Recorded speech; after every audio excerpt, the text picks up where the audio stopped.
स्वागत आप सभी का ब्रेकिंग न्यूज चैनल में एक बार फिर से। तो आइए जानते हैं देश दुनिया की तमाम बड़ी खबरों को। पर उससे पहले आपसे निवेदन है कि आप इस वीडियो को लाइक कर दें, शेयर कर दें ताकि हमारा हौसला बढ़ता रहे। पीएम किसान स्कीम में हो चुका है बड़ा बदलाव। अब 2 करोड़ ज्यादा किसानों के खातों में आएंगे 6,000 रुपए। जाने सब कुछ। जी हां, प्रधानमंत्री किसान सम्मान निधि योजना का ऐलान पिछले साल किया गया था। इस योजना के तहत केंद्र सरकार किसानों के बैंक खातों में सीधे पैसे ट्रांसफर करती है। इस स्कीम के तहत अगली किस्त 1 अगस्त 2020 से किसानों के खातों में ट्रांसफर की जाएगी। वहीं इस स्कीम में एक बड़ा बदलाव हो चुका है। केंद्रीय कृषि राज्य मंत्री कैलाश चौधरी ने बताया कि प्रधानमंत्री किसान सम्मान निधि योजना के दायरे में विस्तार किया गया है। इससे 2 करोड़ और किसानों को 6,000 रुपए मिलेंगे। इस नियम के बदलने से 2 करोड़ ज्यादा किसानों को फायदा मिलेगा। कृषि राज्य मंत्री कैलाश चौधरी का कहना है कि अधिकतम 2 हेक्टेयर तक की कृषि योग्य भूमि के स्वामित्व की बाध्यता को समाप्त किया जा चुका है। अब सभी भूमि जोत वाले किसान परिवारों को इसका फायदा मिलेगा। इस संशोधन से 2 करोड़ और किसानों को लाभ मिलेगा। हम चीन के खिलाफ 2 युद्ध लड़ रहे हैं, दोनों में ही जीतेंगे। जी हां, दिल्ली के मुख्यमंत्री अरविंद केजरीवाल ने कहा है कि हम चीन के खिलाफ 2 युद्ध लड़ रहे हैं और दोनों में ही जीतेंगे। केजरीवाल ने कहा, आज हम चीन के खिलाफ 2 युद्ध लड़ रहे हैं, भारत चीन बॉर्डर पर और चीन से आए वायरस के खिलाफ। हमारे 20 जवान पीछे नहीं हटे, हम भी पीछे नहीं हटेंगे और दोनों युद्ध जीतेंगे। दिल्ली में कोविड-19 की टेस्टिंग को लेकर केजरीवाल ने कहा, पिछले दिनों में हमने टेस्टिंग 3 गुना कर दी है। पहले लगभग 5,000 टेस्ट रोज किए जाते थे, अब करीब 18,000 टेस्ट रोज किए जा रहे हैं। 1 जुलाई से बदल जाएगा एटीएम से कैश निकालने का नियम, आपकी जेब पर पड़ेगा भारी। जी हां, लॉकडाउन और कोरोना के कारण पहले से ही आर्थिक दबाव झेल रहे लोगों के लिए ये खबर किसी झटके से कम नहीं है। 1 जुलाई से एटीएम से कैश निकालने के नियम में बदलाव होने जा रहा है, जो आपकी जेब पर बोझ बढ़ाएगा। एटीएम कैश विड्रॉल 1 जुलाई से आपके लिए महंगा होने जा रहा है। जी हां, कोरोना संकट के बीच वित्त मंत्रालय ने एटीएम से कैश विड्रॉल करने के लिए सभी ट्रांजैक्शन चार्जेस हटा लिए थे। सरकार ने 3 महीनों के लिए एटीएम ट्रांजैक्शन फीस हटाकर लोगों को कोरोना संकट के बीच बड़ी राहत दी थी। ये छूट सिर्फ 3 महीनों के लिए दी गई थी, जो कि 30 जून 2020 को खत्म होने वाली है। सरकार की ओर से ये छूट सिर्फ अप्रैल, मई और जून महीने के लिए दी गई थी। अब यह तारीख खत्म हो रही है, यानी 1 जुलाई से एक बार फिर से आपको एटीएम से कैश निकालने पर चार्ज देना होगा। वित्त मंत्री ने कहा कि सरकार ने एटीएम की ट्रांजैक्शन शुल्क हटाने का फैसला इसलिए लिया था ताकि लोगों को रुपए निकालने के लिए बैंक तक ना जाना पड़े। ट्रांजैक्शन के बाद लगेगा चार्ज। एटीएम ट्रांजैक्शन गाइडलाइंस के मुताबिक 1 जुलाई से एक बार फिर से पुराने नियम लागू हो जाएंगे, जिसके मुताबिक महीने किसी भी दूसरे बैंक से अगर आप महीने में 5 से ज्यादा बार कैश ट्रांजैक्शन करते हैं तो आपको इसके लिए ट्रांजैक्शन शुल्क देना पड़ेगा। यानी 1 जुलाई 2020 से बैंक के ग्राहक अपने एटीएम से महीने में 5 बार ही रुपए निकालने की छूट है। इसके बाद निकालने पर आपको चार्जेस देने होंगे। ये चार्जेस बैंकों ने निर्धारित कर रखे हैं। यानी अगर आप अपने बैंक से महीने में 5 बार से ज्यादा बार कैश निकालते हैं तो आपको शुल्क चुकाना होगा, जो कि 8 से लेकर 20 रुपए है। वहीं अगर अन्य बैंक के किसी एटीएम से कैश निकालते हैं तो 5 फ्री ट्रांजैक्शन की लिमिट घटकर 3 हो जाती है। यानी दूसरे बैंक से आप 3 बार ही फ्री ट्रांजैक्शन कर सकते हैं। इस खाते में पैसे नहीं होने पर भी निकाल सकते हैं 5,000 रुपए। मिलता है 1.30 लाख रुपए का ये लाभ। जी हां, प्रधानमंत्री जन धन अकाउंट यानी PMJDY मोदी सरकार की सबसे महत्वाकांक्षी योजनाओं में से एक है। वित्तीय समावेशन के अतिरिक्त भी केंद्र सरकार की इस योजना के कई लाभ हैं, लेकिन ज्यादातर अकाउंट होल्डर्स को शायद ही पता हो कि उनके प्रधानमंत्री जन धन अकाउंट पर 5,000 रुपए की ओवरड्राफ्ट फैसिलिटी मिलती है। इसके लिए शर्त ये है कि पीएमजेडीवाई अकाउंट आधार कार्ड से लिंक होना चाहिए। जानकारों का कहना है कि अगर किसी प्रधानमंत्री जनधन अकाउंट को आधार कार्ड से लिंक नहीं किया गया है तो उस अकाउंट पर ओवरड्राफ्ट सुविधा का लाभ नहीं मिल सकेगा। ओवरड्राफ्ट सुविधा के तहत अकाउंट होल्डर को बैंक अकाउंट से तब भी पैसा निकाल सकता है जब उसके अकाउंट में कोई पैसा नहीं हो। ओवरड्राफ्ट फैसिलिटी का लाभ लेने के लिए अकाउंट होल्डर को पहले 6 महीने तक इसे दुरुस्त रखना होता है। इसके लिए उन्हें अपने अकाउंट पर्याप्त पैसे रखने होते हैं और इस दौरान उन्हें समय समय पर इस अकाउंट से लेन देन भी करते रहना चाहिए। ऐसे अकाउंट होल्डर्स को रुपए डेबिट कार्ड जारी किया जाता है जिसके इस्तेमाल लेन देन के लिए आसानी से किया जा सकता है। अगर संबंधित बैंक इस अकाउंट को दुरुस्त पाता है तो अकाउंट होल्डर को 5,000 रुपए तक की ओवरड्राफ्ट की सुविधा मिलती है। इनके लिए उनका अकाउंट आधार कार्ड से लिंक होना अनिवार्य है। हालांकि कुछ मामलों में ओवरड्राफ्ट की यह सुविधा एक आंशिक ब्याज चुकाने पर मिलती है। मिलता है 1.30 लाख रुपए का ये लाभ।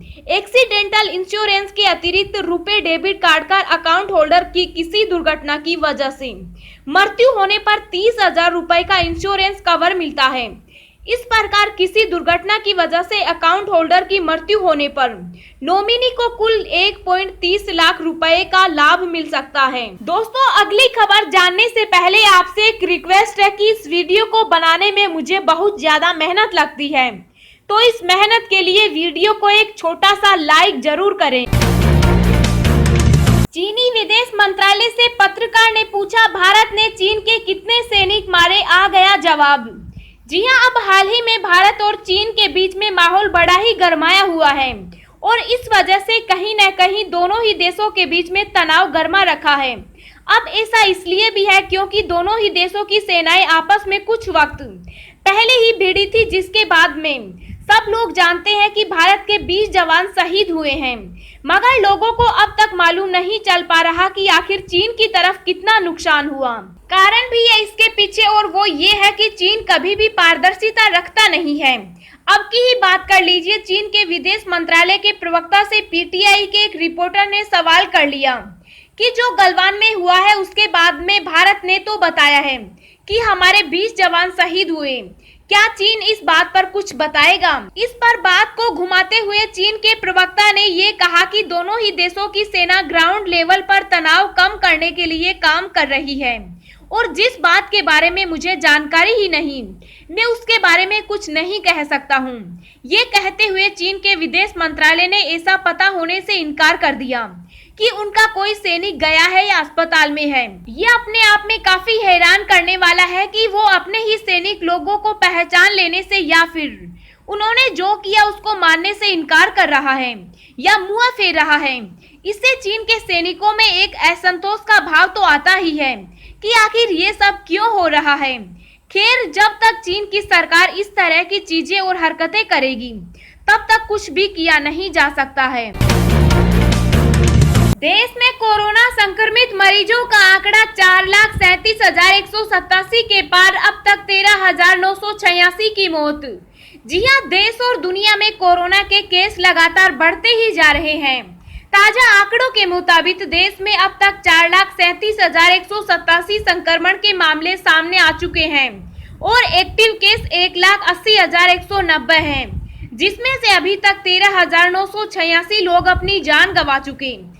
वहीं इसके बीच अच्छी खबर ये भी है कि अब तक 2,51,240 संक्रमित मरीज ठीक भी हो चुके। दुनिया भर में कोरोना वायरस की वजह से कुल 4,75,604 लोगों की जान जा चुकी है, जबकि वायरस से संक्रमित लोगों की संख्या 90,56,526 हो गई है।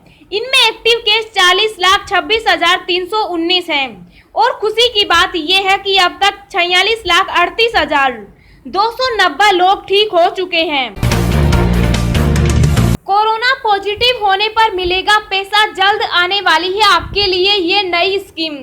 जी हां, ऐसे वक्त में जब हर कोई कोरोना वायरस से बचाव के तरीके अपना रहा है, एक नायाब स्कीम आपके लिए आने वाली है। इसके तहत अगर आप कोरोना वायरस पॉजिटिव पाए गए तो बीमा कंपनी आपको पैसा देगी। जल्द इस पर एक नई बीमा स्कीम बाजार में आ रही है, जल्द बाजार में आएगा Covid insurance. Insurance regulator IRDAI ने सभी बीमा कंपनी को कोरोना से जुड़ा फिक्स बेनिफिट कोविड इंश्योरेंस भी लॉन्च करने को कहा है। सभी कंपनियों को 30 जून तक इस बीमा स्कीम को शुरू करने को कहा है। इस प्रोडक्ट के मुताबिक किसी को भी कोविड पॉजिटिव होने पर एक निश्चित राशि इंश्योरेंस कंपनियों के द्वारा दी जाएगी। बीमा के लिए प्रीमियम तय करने का फैसला कंपनियों पर छोड़ दिया गया है। जानकारों का कहना है कि ग्राहकों को 50,000 से लेकर 5 लाख तक सम इंश्योर्ड का प्रोडक्ट मिल सकता है। कोरोना संक्रमण को देखते हुए 15 दिन वेटिंग पीरियड का नियम लागू हो सकता है। महंगी हो सकती है चीनी, जानिए दाम बढ़ने की वजह। जी हां, चीनी और महंगी हो सकती है। केंद्र सरकार ने चीनी का न्यूनतम विक्रय मूल्य बढ़ाने की तैयारी की है। प्रदेश समेत कई अन्य राज्य सरकारों ने केंद्र से सिफारिश भी की है। अभी देश में चीनी का न्यूनतम समर्थन मूल्य 31 रुपए प्रति किलोग्राम है, जिसे बढ़ाकर 33 से 34 रुपए प्रति किलो किया जा सकता है। फिलहाल खुले बाजार में चीनी का थोक भाव 3,600 से 3,700 रुपए प्रति क्विंटल है और फुटकर में चीनी 38 से 40 रुपए किलो तक के भाव से बिक रही है। इसके लिए नीति आयोग भी चीनी के न्यूनतम विक्रय मूल्य में बढ़ोतरी की सिफारिश कर सकता है। अगर केंद्र सरकार चीनी का न्यूनतम विक्रय मूल्य 2 रुपए प्रति किलो भी बढ़ाती है तो भी प्रदेश की चीनी मिलों को करीब 2,500 से 3,000 करोड़ रुपए की अतिरिक्त आय होगी। जून के पहले सप्ताह में वह स्वयं केंद्र सरकार से बातचीत में शामिल हुए थे। जगन्नाथ रथ यात्रा को सुप्रीम कोर्ट की हरी झंडी, कुछ शर्तों के साथ दी गई इजाजत। जी हां, पुरी में जगन्नाथ रथ यात्रा को सुप्रीम कोर्ट ने हरी झंडी दिखा दी है। सुप्रीम कोर्ट ने कुछ शर्तों के साथ रथ यात्रा की इजाजत दी है। सुप्रीम कोर्ट ने कहा, पूरी रथ यात्रा स्वास्थ्य से समझौता किए बिना मंदिर समिति, राज्य और केंद्र सरकार के समन्वय के साथ आयोजित की जाएगी। इससे पहले कोलरा और प्लेग के दौरान भी रथ यात्रा सीमित नियमों और श्रद्धालुओं के बीच हुई थी। केंद्र सरकार ने सुप्रीम कोर्ट में जस्टिस अरुण मिश्रा की अध्यक्षता वाली 2 जजों की बेंच के सामने भगवान जगन्नाथ रथ यात्रा पर सोमवार को सुनवाई की गई। केंद्र ने कोर्ट के सामने कहा कि बिना भीड़ के धार्मिक रीतियों को पूरा करने की अनुमति दी जानी चाहिए। पूरी सावधानी के साथ यात्रा पूरी की जाएगी। केंद्र की ओर से SG तुषार मेहता ने कहा कि सदियों की परंपरा को रोका नहीं जा सकता। यह करोड़ों लोगों की आस्था की बात है। यदि भगवान जगन्नाथ कल नहीं आएंगे तो वे परंपराओं के अनुसार 12 साल तक नहीं आ सकते। यह सुनिश्चित करने के लिए कि महामारी ना फैले, सावधानी बरतते हुए राज्य सरकार एक दिन के लिए कर्फ्यू लगा सकती है। अब हम आपको अगले 24 घंटों के संभावित मौसम पूर्वानुमान के बारे में बता रहे हैं। अगले 24 घंटों के दौरान छत्तीसगढ़, ओडिशा, मध्य प्रदेश, दक्षिणी पूर्वी उत्तर प्रदेश, झारखंड के कुछ इलाकों में मध्यम से भारी वर्षा होने की संभावना है।